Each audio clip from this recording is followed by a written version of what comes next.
Salut, comment tu vas? Alors tu as vu les autres vidéos avec des conseils pour prendre des photos sympas rien qu'avec cet outil, le smartphone, donc à Brest. Il y a eu la pluie évidemment, il y a eu le graphisme, deux versions très différentes. Et puis tout ça avait commencé par la couleur, donc il fallait bien un jour faire le noir et blanc. C'est pour aujourd'hui, donc je te propose d'abord de regarder quelques photos des anciennes vidéos, de les passer au noir et blanc, voir lesquelles fonctionnent ou pas. Et puis on va en tenir compte, on va mettre ça en application sur le terrain. Tu me suis?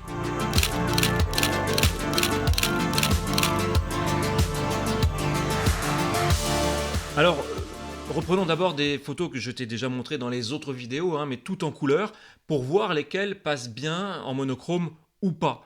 A priori, les photos un peu grisouilles, un peu ternes, généralement, ça s'y prête bien. On vérifie ? Franchement, les couleurs sont pas très intéressantes sur ces clichés. En plus, quand le ciel est trop blanc, on dit cramé, ça passe mieux, je pense, en monochrome. Après, j'aime bien les ciels plombés, bleutés, là, avec une petite lumière chaude. Celles-là, je les préfère en couleur.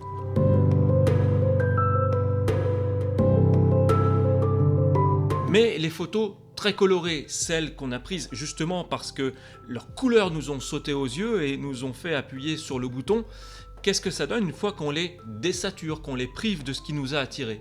Près de la fac de médecine, dans le quartier le plus bariolé de Brest, là je trouve qu'on perd trop sur cette photo. Cette scène de rue à la rigueur. Ici tu perds le côté vanille-fraise. Là tu perds le hasard de la correspondance des couleurs, le vert, sans intérêt. Ici en revanche, tu gardes le graphisme du dessin et de l'ombre et la matière du mur. Donc ça marche. Là aussi. On réessaie du coup une scène de rue, alors celle-ci est particulièrement riche en couleurs. Sans elle, c'est sympa aussi, on apprécie mieux je trouve la composition et les matières. Mais bon, quand même. Alors on l'a vu, quand les lignes, les angles, les courbes, les textures même ont une place importante dans une photo, c'est intéressant en noir et blanc.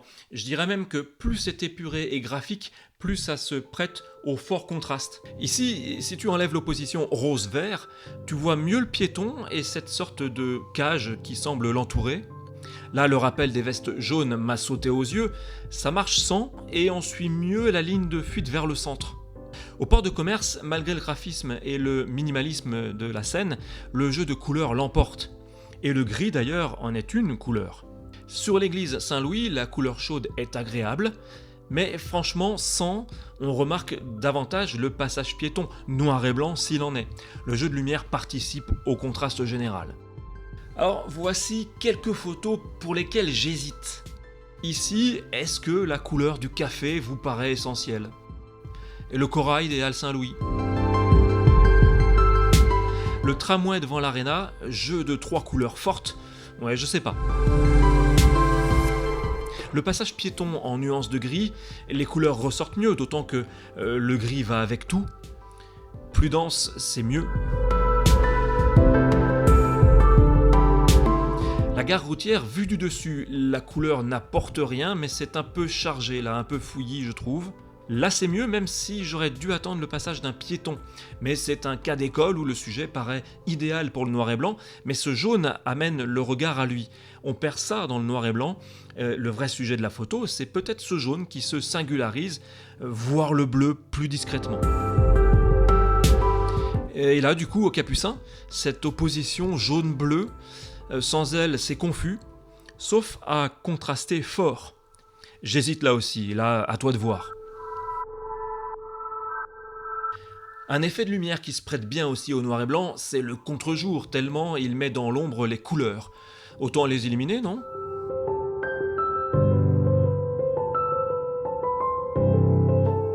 Et la nuit alors ? Tout dépend là aussi si la couleur apporte quelque chose.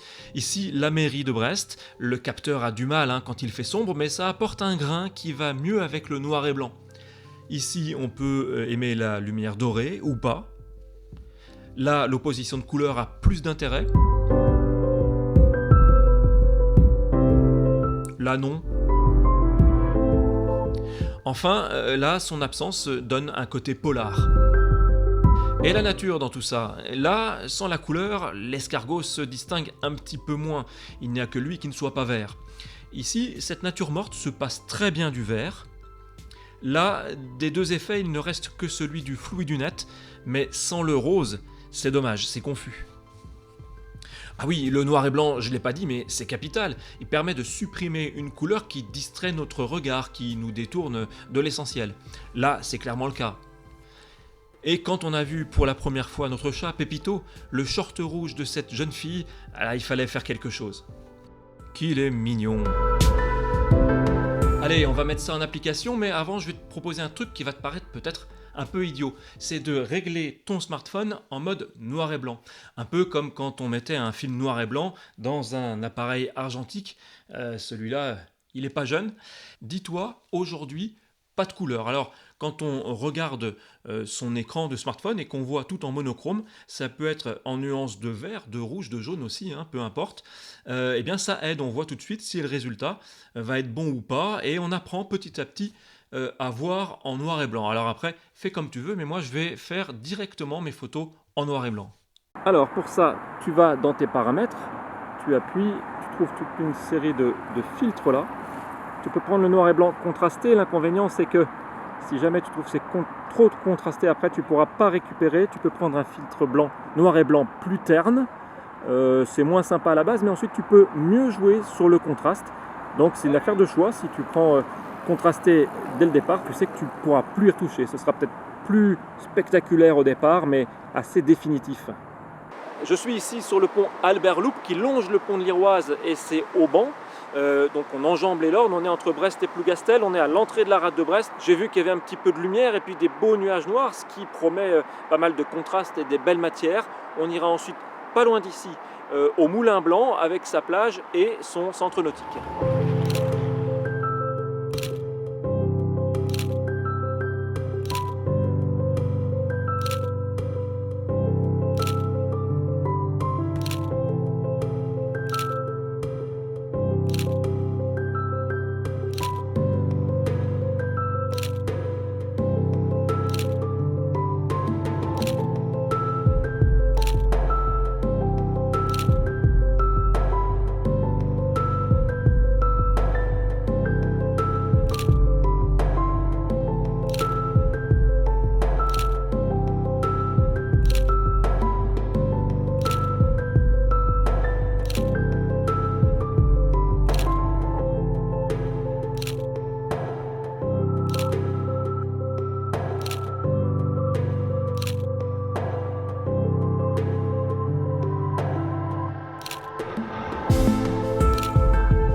J'adorerais faire à Brest une photo, vous savez, comme la pochette des Beatles Abbey Road, là, quand ils traversent la rue.